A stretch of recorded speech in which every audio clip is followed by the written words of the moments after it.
ನಮಸ್ಕಾರ ವೀಕ್ಷಕರೇ, ನಾನು ನಿಮ್ಮ ಹೋಸ್ಟ್ ಮುನ್ನ ಮುಮಿನ್. ಹೇಗಿದ್ದೀರಾ ನೀವು ವೀಕ್ಷಕರೇ? ನಿಮ್ಮದು ಸೆಕೆಂಡ್ ಇಯರ್ ಪಾಸ್ ಆಗಿದ್ದರೆ ಡೈರೆಕ್ಟ್ ನೇಮಕಾತಿ ನಡೀತಾ ಇದೆ. ನಿಮ್ಮ ಗ್ರಾಮ ಪಂಚಾಯಿತಿಗಳಲ್ಲಿ ಡೈರೆಕ್ಟ್ ನಿಮಗೆ ಕರ ವಸೂಲಿಗಾರ ಅಂತ ಹುದ್ದೆಗಳನ್ನು ಕರೆದಿದ್ದಾರೆ. ಇದು ಡೈರೆಕ್ಟ್ ನೇಮಕಾತಿ. ನಿಮ್ಮ ಗ್ರಾಮಿನಲ್ಲಿ ನೀವು 12ನೇ ತರಗತಿಯಲ್ಲಿ ಪಾಸಾಗಿದ್ದರೆ ಡೈರೆಕ್ಟ್ ಈ ನೌಕರಿ ನೀವು ಪಡೆಯಬಹುದಾಗಿದೆ. ಬನ್ನಿ ವಿಡಿಯೋನಲ್ಲಿ ಯಾವೆಲ್ಲ ಡಿಸ್ಟಿಕ್ಗಳಲ್ಲಿ ಅರ್ಜಿಗಳನ್ನು ಕರೆದಿರ್ತಾರೆ, ಯಾವ ಗ್ರಾಮ ಪಂಚಾಯಿತಿಯಲ್ಲಿ ನೀವು ಅರ್ಜಿಗಳನ್ನು ಸಲ್ಲಿಸಬೇಕು, ವಿದ್ಯಾರ್ಥಿಯನ್ನು ಅರ್ಜಿಗಳ ಫೀಸ್ ಹೆಂಗೆ ಕಟ್ಟಬೇಕು ಮತ್ತು ಈ ಹುದ್ದೆಗೆ ನೀವು ಅರ್ಜಿಗಳನ್ನು ಹೇಗೆ ಸಲ್ಲಿಸಬೇಕು ಎಲ್ಲ ಡೀಟೇಲ್ಸ್ ಈ ವಿಡಿಯೋನಲ್ಲಿ ತಮಗೆ ತಿಳಿಸ್ಕೊಡ್ತೀನಿ. ಈಗಲೇ ವಿಡಿಯೋಗೆ ಬಂದು ಲೈಕ್ ಮಾಡೋದನ್ನು ಮರಿಬೇಡಿ ಮತ್ತು ನಮ್ಮ ವಾಟ್ಸಪ್ ಚಾನಲ್ಗೆ ನೀವು ಫಾಲೋ ಮಾಡೋದನ್ನು ಮರೆಯಬೇಡಿ. ವೀಕ್ಷಕರೇ, ಗ್ರಾಮ ಪಂಚಾಯಿತಿಯಲ್ಲಿ ಖಾಲಿ ಇರುವ ನಮ್ಮ ಕರ್ನಾಟಕದ ವಿವಿಧ ಡಿಸ್ಟಿಕ್ಗಳಲ್ಲಿ ಅರ್ಜಿಗಳನ್ನು ಕರೆದಿರ್ತಾರೆ. ಸದ್ಯಕ್ಕೆ ಈಗ ಇದು ಕರ ವಸೂಲಿಗಾರ ಅಂತ ಹುದ್ದೆಗಳನ್ನು ಇಲ್ಲಿ ಕರೆದಿದ್ದಾರೆ ನೋಡಿ. 31 ಹುದ್ದೆಗಳಿಗೆ ಇಲ್ಲಿ ನೇಮಕಾತಿ ನಡೆಸ್ತಾ ಇದ್ದಾರೆ. ಇದು ಗ್ರಾಮ ಪಂಚಾಯಿತಿಯಲ್ಲಿ ಖಾಲಿ ಇರುವ ಕರ ವಸೂಲಿಗಾರರ ಹುದ್ದೆಗಳಿಗೆ ಸಂಬಂಧಿಸಿದಂತೆ ಇದೊಂದು ಮಾಹಿತಿ. ಇಲ್ಲಿ ನೋಡೋದಾದರೆ ನೋಡಿ, ಕರ ವಸೂಲಿಗಾರರ ಹುದ್ದೆಗಳ ವಿವರವನ್ನು ಕೊಟ್ಟಿರ್ತಾರೆ. ಇಲ್ಲಿ ವಿದ್ಯಾರ್ಥಿ ನೋಡಿ ಕನ್ನಡವನ್ನು ಒಂದು ವಿಷಯವನ್ನಾಗಿ PUC ಅಥವಾ ತತ್ಸಮಾನ ಪರೀಕ್ಷೆಯಲ್ಲಿ ಉತ್ತೀರ್ಣರಾಗಿರಬೇಕು ಎಂದು ಮಾಹಿತಿಯನ್ನು ಕೊಟ್ಟಿರ್ತಾರೆ.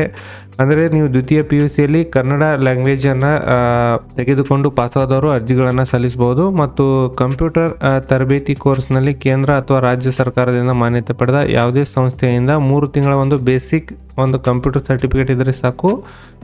ಈ ಹುದ್ದೆಗೆ ನೀವು ಡೈರೆಕ್ಟಾಗಿ ಅರ್ಜಿಗಳನ್ನು ಸಲ್ಲಿಸಬಹುದು. ವಯಸ್ಸು ಬಂದುಬಿಟ್ಟು ನೋಡಿ, ಪರಿಶಿಷ್ಟ ಜಾತಿ, ಪರಿಶಿಷ್ಟ ಪಂಗಡ ಮತ್ತು ಹಿಂದುಳಿದ ವರ್ಗಕ್ಕೆ 45 ವರ್ಷ ಗರಿಷ್ಠ ವಯೋಮಿತಿ ಇರುತ್ತೆ. OBC ವರ್ಗದವರಿಗೆ ನೋಡಿ 40 ವರ್ಷ, ಇಲ್ಲಿ 43 ವರ್ಷ OBC ವರ್ಗದವರಿಗೆ ಇರುತ್ತೆ. ಸಾಮಾನ್ಯ ವರ್ಗದಲ್ಲಿ ಅರ್ಜಿ ಸಲ್ಲಿಸೋರಿಗೆ 40 ವರ್ಷ ವಯೋಮಿತಿ ಇರುತ್ತದೆ. ಆಯ್ಕೆ ವಿಧಾನ ಹೆಂಗಿರುತ್ತೆ ನೋಡಿ, ನಿಗದಿಪಡಿಸಿದ ವಿದ್ಯಾರ್ಥಿಯಲ್ಲಿ ಗಳಿಸಿದ ಒಟ್ಟು ಅಂಕಗಳ ಆಧಾರದ ಮೇಲೆ ಮೆರಿಟ್ ಆಧಾರದ ಮೇಲೆ ಅಭ್ಯರ್ಥಿಗಳನ್ನು ಇಲ್ಲಿ ಆಯ್ಕೆ ಮಾಡಿಕೊಳ್ಳುತ್ತಿದ್ದಾರೆ. ಅರ್ಜಿ ಸಲ್ಲಿಸಲು ಇಂಪಾರ್ಟೆಂಟ್ ಡೇಟ್ ನೋಡಿ, ಅರ್ಜಿ ಸಲ್ಲಿಸಲು ನೀವು 28/2026 ಅರ್ಜಿ ಸಲ್ಲಿಸಬಹುದು ಮತ್ತು ಅರ್ಜಿ ಸಲ್ಲಿಸಲು ಕೊನೆಯ ದಿನಾಂಕ 3/9/2026 ಅರ್ಜಿ ಸಲ್ಲಿಸಬಹುದು. ಅರ್ಜಿ ಶುಲ್ಕ ಸಾಮಾನ್ಯ ಕ್ಯಾಟಗರಿದವರು ₹500, OBC ಕ್ಯಾಟಗರಿದವರು ₹300, SC/ST ಪ್ರವರ್ಗದವರು ₹200 ಮತ್ತು ಹ್ಯಾಂಡಿಕ್ಯಾಪ್ಟ್ ಅಭ್ಯರ್ಥಿಗಳು ₹100 ಪಾವತಿ ಮಾಡಿ ನೀವು ಅರ್ಜಿಗಳನ್ನು ಸಲ್ಲಿಸಬಹುದು.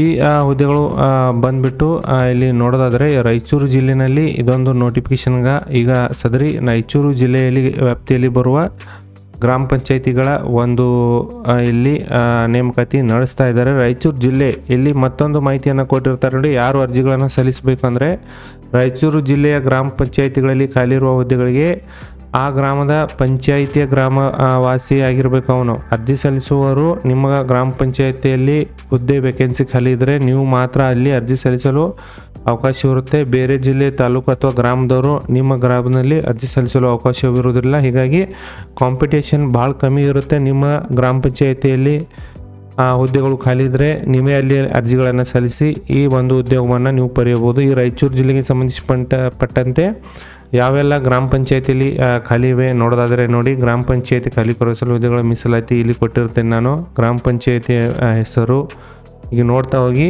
ಈ PDF ಲಿಂಕು ನಾನು ಕೆಳಗಡೆ ಡಿಸ್ಕ್ರಿಪ್ಷನ್ ಬಾಕ್ಸ್ನಲ್ಲಿ ಕೊಟ್ಟಿರ್ತೇನೆ. ನಿಮಗೆ ಅಲ್ಲಿಂದ ಡೌನ್ಲೋಡ್ ಮಾಡಿಕೊಂಡು ನಿಮ್ಮ ಗ್ರಾಮ ಪಂಚಾಯಿತಿ ಇಲ್ಲಿ ಇದೇ ಇಲ್ಲ ಎಂಬುದರ ಬಗ್ಗೆ ನೋಡಿಕೊಂಡು ಅರ್ಜಿಗಳನ್ನು ಸಲ್ಲಿಸಿ. ಬೇರೆ ಗ್ರಾಮ ಪಂಚಾಯಿತಿಯ ಅಭ್ಯರ್ಥಿಗಳಾಗಿದ್ದಲ್ಲಿ ನಿಮ್ಮ ಒಂದು ತಾಲೂಕು ಅಥವಾ ಜಿಲ್ಲೆಯ ಒಂದು ಈ ಥರದ ನೋಟಿಫಿಕೇಷನ್ಗಳ ಬೇಕಾದರೆ ನನಗೆ ಕಮೆಂಟ್ ಮಾಡಿ ತಿಳಿಸಿ. ನಾನು ಮುಂದಿನ ವಿಡಿಯೋನಲ್ಲಿ ತಮಗೆ ನಿಮ್ಮ ಜಿಲ್ಲೆಯ ಒಂದು ಈ ಥರದ ವಿಡಿಯೋವನ್ನು ಮಾಡಿ ಅಪ್ಲೋಡ್ ಮಾಡ್ತೀನಿ. ಅಲ್ಲಿವರೆಗೆ ನಮ್ಮ ಚಾನಲ್ಗೆ ಒಂದು ಲೈಕ್ ಮಾಡಿ ಮತ್ತು ನಿಮ್ಮ ಸ್ನೇಹಿತರೊಂದಿಗೆ ವಿಡಿಯೋವನ್ನು ಶೇರ್ ಮಾಡೋದನ್ನು ಮರೆಯಬೇಡಿ.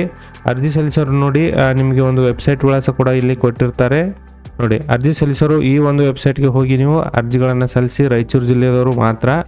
ನೀವು ಬೇರೆ ಡಿಸ್ಟಿಕ್ದವರಾಗಿದ್ದರೆ ನನಗೆ ಕಮೆಂಟ್ ಮಾಡಿ, ನಾನು ಕೂಡ ಅದನ್ನು ಕೂಡ ವಿಡಿಯೋ ಮಾಡ್ತೀನಿ. ಹೆಚ್ಚಿನ ಮಾಹಿತಿಗಾಗಿ ಈ ನಂಬರ್ ಕೂಡ ನೀವು ಸಂಪರ್ಕಿಸಬಹುದು. ಈ ಮಾಹಿತಿ ಇಷ್ಟ ಆಗಿದ್ದಲ್ಲಿ ಒಂದು ಲೈಕ್ ಮಾಡಿ. ನಾನು ಮತ್ತೆ ಭೇಟಿ ಆಗ್ತೇನೆ ಮುಂದಿನ ಉದ್ಯೋಗ ಮಾಹಿತಿಯೊಂದಿಗೆ. ಅಲ್ಲಿವರೆಗೂ ನಮಸ್ಕಾರ, ಧನ್ಯವಾದಗಳು.